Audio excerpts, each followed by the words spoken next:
up, it's a new day. Pay Protect, leading the way. Bonuses and residuals, it's a game. Maximize earnings, that's the aim. Stop more merchants, watch it grow. Pay Protect, where the money flow. Manage your earnings, have some fun. Pay Protect, everyone's a winner. Yeah.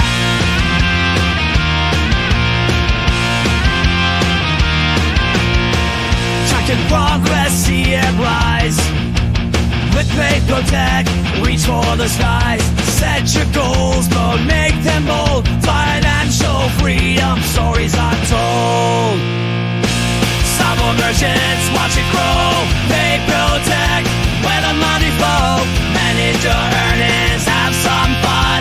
Pay Protect, everyone's a winner, yeah. It's not just about the money, it's a journey. Building relationships, that's the key.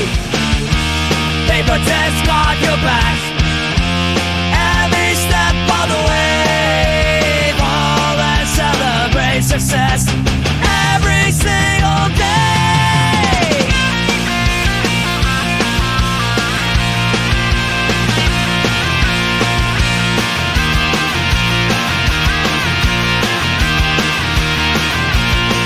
Some more merchants, watch it grow. Pay Protect, where the money flow. Manage your earnings, have some fun. With Pay Protect, everyone's a winner. Pay Protect, making dreams come true, I bet. So let's work hard, let's play hard. Pay Protect, we're reaching for the stars.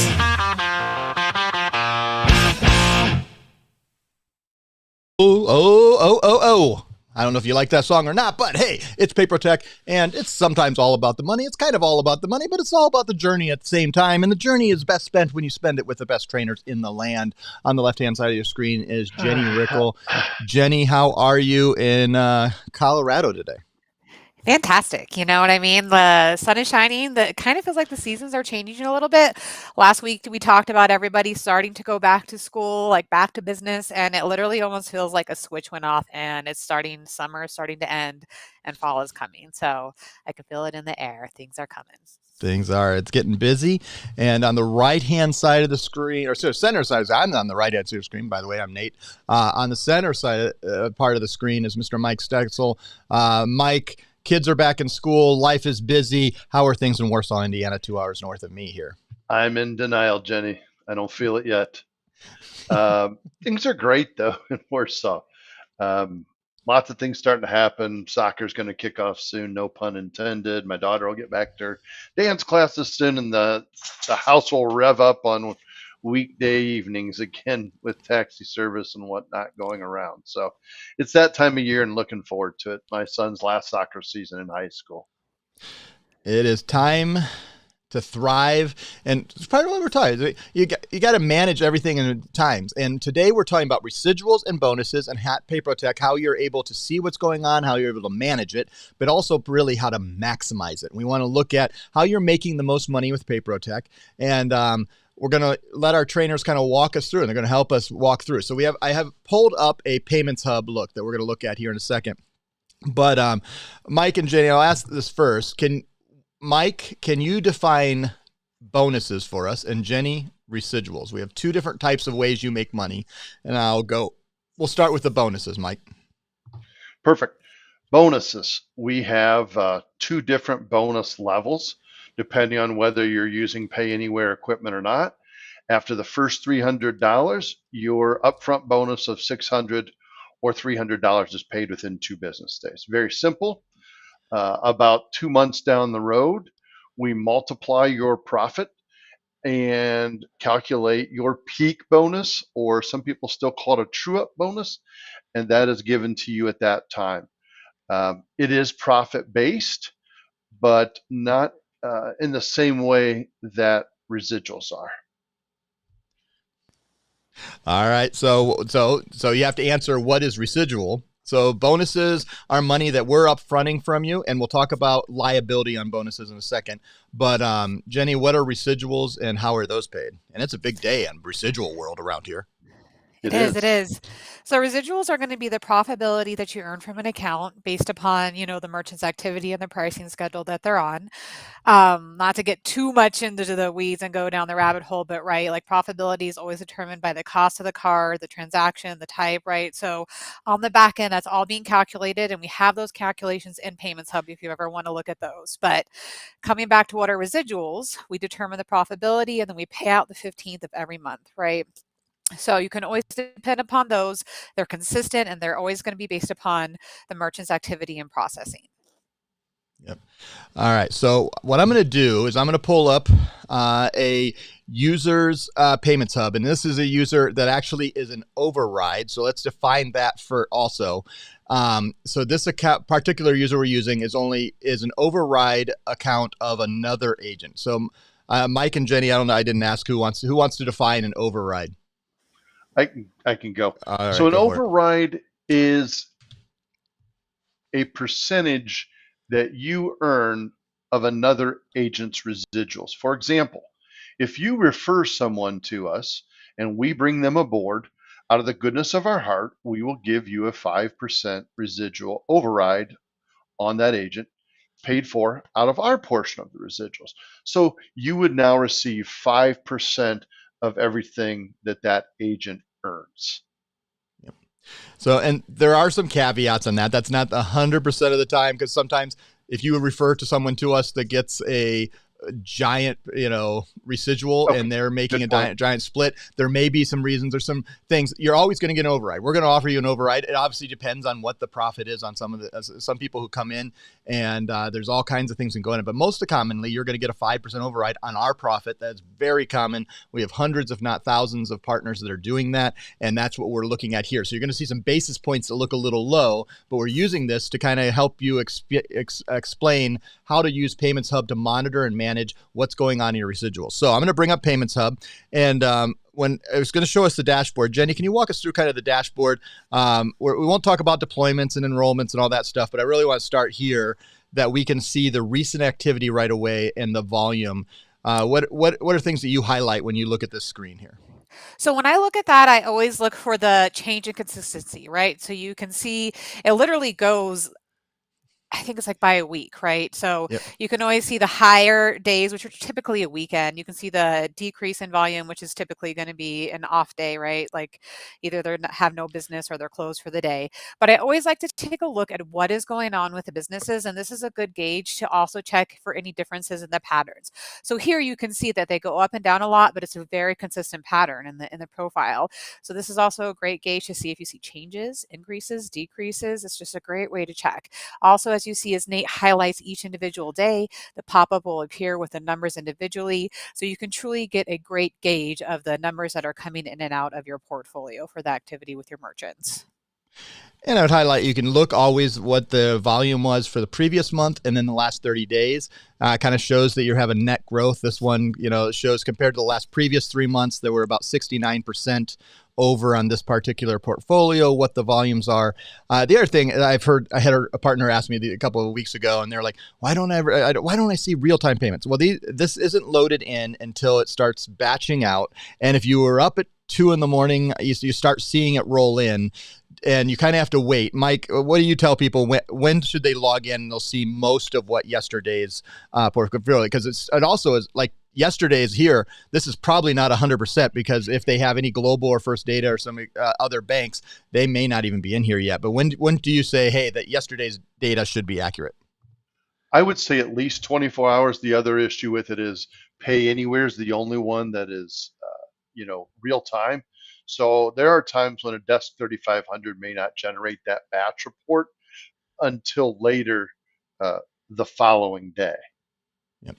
So we just kind of watch on that. I'm going to jump in here, and I'm going to click on the portfolio, And on this particular one, this is not going to show anything, but because this particular account's not going to have any bonuses in it. But if it did, this is where it's not a great. But the first tab when I go into portfolios, I can see the bonuses tab. If this merchant was taking bonuses, what would I see here? It's not a great way. So I'm just going to put this wasn't a great demo on that piece because there are no bonuses to show. But Mike, what would you have seen here if there were bonuses? Imagine this. Yes.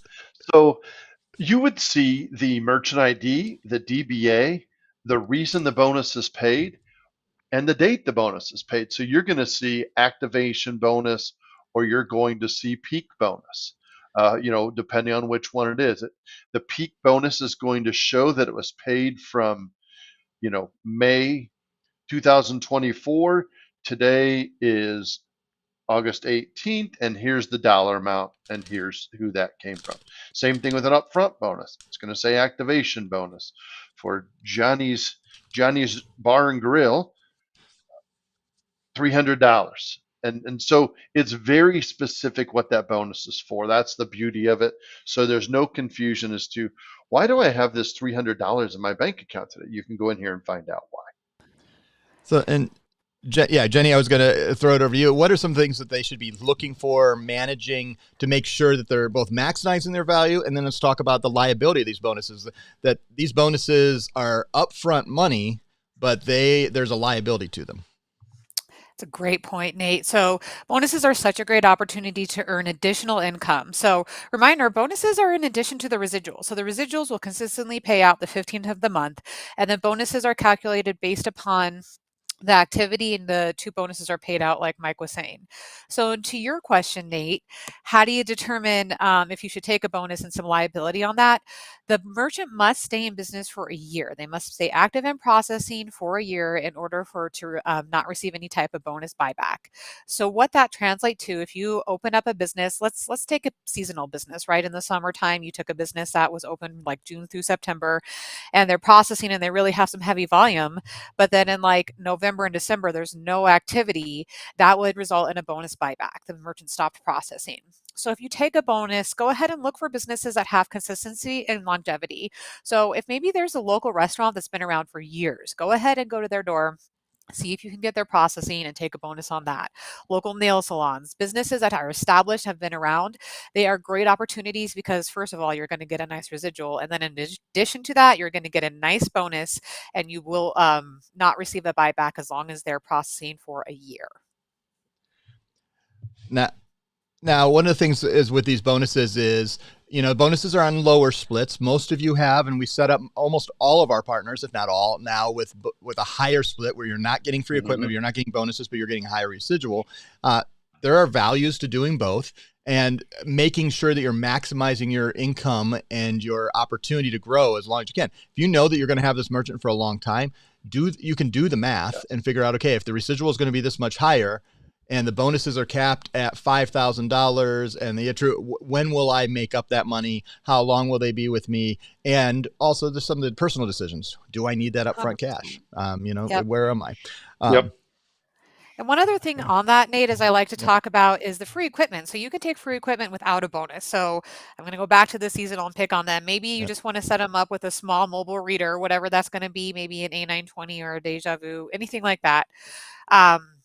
You can set them up with free equipment and not take a bonus, and then just have them send the equipment back to us when they're done processing. So I love the flexibility that PayProTech offers. Do you want a bonus? Do you not want a bonus? Do you want free equipment? Not free equipment? We try to offer opportunities for everybody, what's going to be the best fit so you can maximize your residuals and possibly a bonus as well.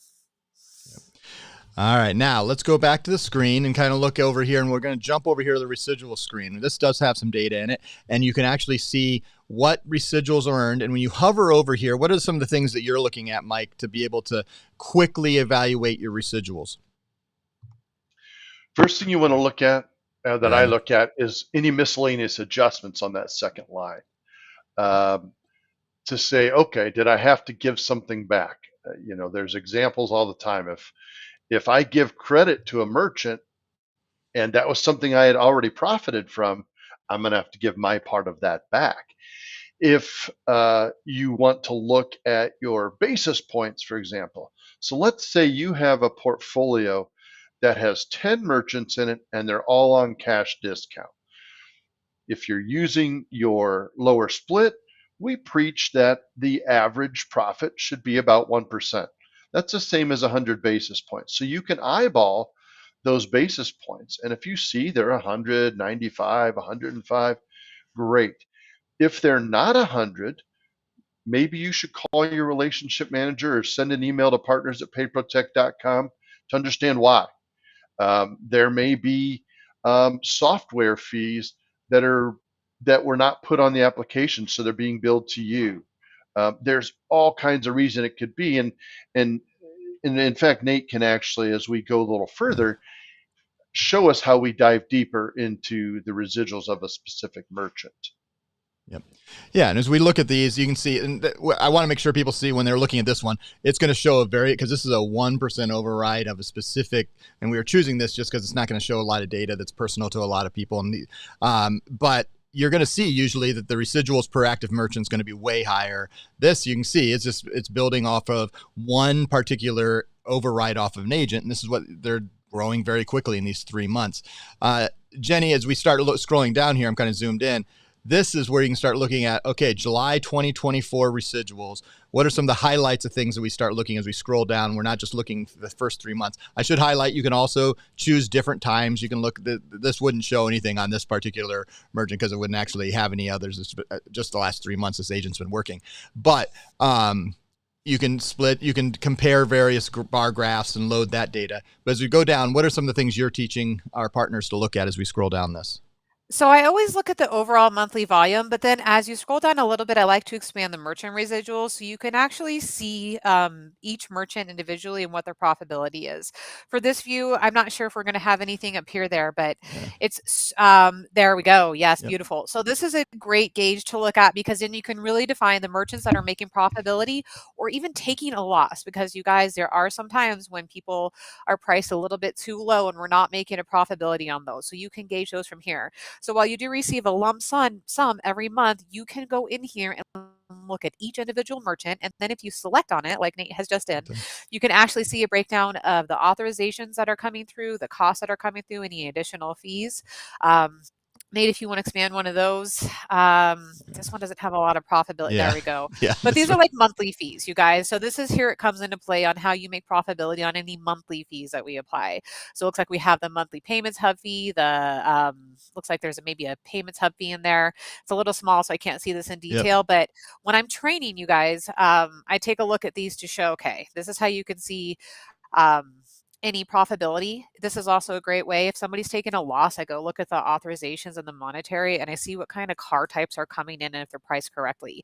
A lot of culprits that I see, people aren't pricing like debit or something like that correctly, and they're taking losses on those car types. So we can really get into the details of the volume and the processing and the car types and make sure that a merchant is priced correctly, that they're making profitability or not, and go from there. So it's a great tool. Yeah. And what I would also say is one of the things as we're walking through is we're showing the overview and the highlights of this. But the best way to do this is as you get involved with PaperTech, or maybe you've been doing this a long time and you haven't really dove into how all the things you can learn from in Payments Hub, is setting up a time with Mike and Jenny to get trained on this specifically, where they're actually showing your account. That's a lot easier than me trying to not show an identifiable information, choosing a merchant that hasn't even processed anything on a quick demo. These are live numbers, but they're, we're not giving you. But you get the idea. Yeah. You get the idea. There's so much to see. There's so much availability to maximize. Like Nate was saying, you can take a look at merchants that are maybe taking a loss. You can take a look at your bonuses. It's such a great opportunity to review. Yeah. And at the end of the day, what are some of the highlights of things that you know from both of you now years of experience of training our partners, that there are things that that are light bulb moments for them of things they could have been tracking or are not tracking, that hey, if you do this sooner, it's going to help you manage and maximize your portfolio? What are things that they didn't know existed in Payments Hub? Is anything on that when it comes to the tracking? Sure. Mike, go ahead, Mike. Yeah. Okay. Yeah. When you were in there, Nate, getting ready to click further detail, there's a section in there that's called monetary. And that's going to show you Visa, MasterCard, American Express, and Discover, how much you collected and how much the cost was. So when you say, Mike, this stinks, my residuals are terrible in this account, Well, we can go in there and we can see how many types of Visa cards they're taking that might be Visa non-qualified, meaning they're being keyed in or they're very high cost. You can go and check and see, okay, I'm charging them 2.6%, but Visa this month, the cost was 2.4, let's say, or 2.2. So that profit margin's very slim. There's just tons of digging you can do. And sometimes you're going to find there's nothing you can do about it. You cannot control what perfect right there. So if you click on any of those card types, you can see what I'm talking about. Visa check qualified. And then at the very top was 17. But down below, there's a credit non that also has on an eye chart potentially 18 or 19. They're 16. So anyway, if you look at those and you do some division, like the 196.02 divided by 315.42, that's the expense that we incurred for that item in a percentage format. The amount we collected, the 315.42, is whatever we have their pricing set at. And then to the right, you would see what's left over out of that residual. Yeah. And or out of that total cost. Yeah. And these are the things that this is where dive into this with Mike and Jenny. Look at these things. The more and more the more they train you, you're just going to start seeing it. You're going to start understanding what type of merchants make you more money when you start seeing all those Amexes and some of those numbers. I can dive in, but you can go down, and you don't want to do this every month. And as you grow your portfolio and you're at hundreds of merchants versus singles of merchants, it's a different amount of time, but you can certainly start looking at little things. And I always look, when you're looking at residuals, what it's changed month over month for merchants that you've had for a while. And if there's a major change, you may want to look and see what's going on there, manage it and look at it, because there's all kinds of stuff to do that you can kind of manage and look at this. Jenny, anything you would add or anything else that we've missed as we kind of looking at this? I don't want to spend too much time because my highlight is Payments Hub is a great tool. You can manage all and maximize all your residuals and bonuses and know everything that's going on in your account from Payments Hub. And you can get trained by Mike and Jenny to help you do that. But any other big picture things that I've missed today? Nothing to add, Nate. You've really done a great job of covering it. And Mike, that was just such a great explanation of looking at those details. PaperTech is really transparent. We really want to show everybody how they're making their profitability and how we're sharing that. So always ask if you need us. We're here to help. Yeah. And as transparent as we can be, it is also a confusing, there are so many little bits and pieces of the industry. Yep. I'm always learning something new every week. There's, that happens, this happens. And we're in this together, and we're your advocate, because if you're not making money, we're not making money. Those two things on the line graph should go up and to the right. And if you're not going up and to the right, we're not going up and to the right. And we want it, that means we're growing. We want to keep going that. All right. So it's time for our final word.